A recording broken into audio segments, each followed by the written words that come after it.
I'll try to be brief. I've already written what I'm about to say here, but I'd like to tell you, native or non-native teacher, that is the question. Or rather, here is the myth. I've been an English teacher for over 35 years. Throughout these decades, I've taught thousands of students, published books, prepared candidates for international exams, and lived in different countries.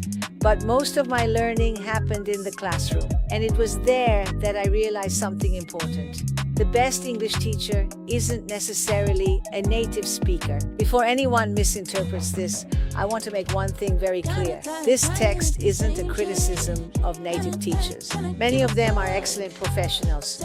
What I want to question is a myth that still exists. The idea that being born in an English-speaking country automatically makes someone a better teacher. Let's think for a moment. You speak Portuguese fluently, but could you explain all the uses of the grave accent? Probably not. And that's normal because speaking a language and teaching a language are completely different things. In the same way, being a native English speaker doesn't mean having the pedagogical training, linguistic knowledge, or even the skill to teach. At the same time, being Brazilian doesn't guarantee competence either.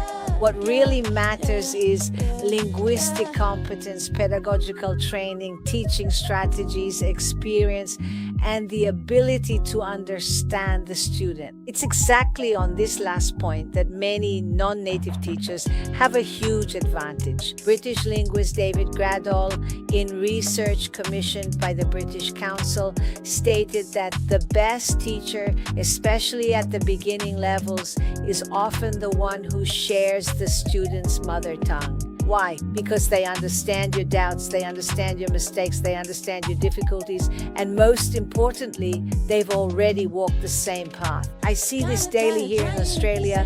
Many Brazilians arrive in the country, enroll in very expensive schools, study with native teachers, and end up frustrated. Not because the teachers are bad. And look, it's not just here in Australia. 40 years ago, when I lived abroad, it was the same thing, and nothing has changed. But because often there's a bridge missing between what's being explained and what the student can actually understand. The student, in turn, here in Australia, pretends they understood. The teacher believes they explained it. And learning doesn't happen. And I've experienced this myself, and unfortunately, I keep seeing it happen. Learning from someone who knows your language can be a huge shortcut. This teacher knows exactly where you'll get stuck, knows which mistakes you'll probably make. They know how to explain complex concepts in a much clearer way.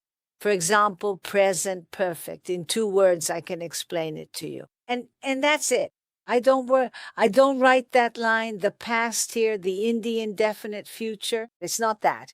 This doesn't mean that native teachers don't have, of course they do, but it means that an excellent Brazilian teacher can be just as good, and in many cases, even more efficient than a native teacher, according to studies. The IELTS, for example, isn't a monster. It's just a proficiency test. With the right guidance, it stops being a nightmare and becomes just a goal to be achieved. So I'd like to leave 3 reflections here. A good speaker doesn't necessarily make a good teacher, okay? A good teacher doesn't need to be native. And the best teacher is the one who understands you there behind that screen, because they've been exactly in your shoes. If you've made it this far, thank you for understanding me.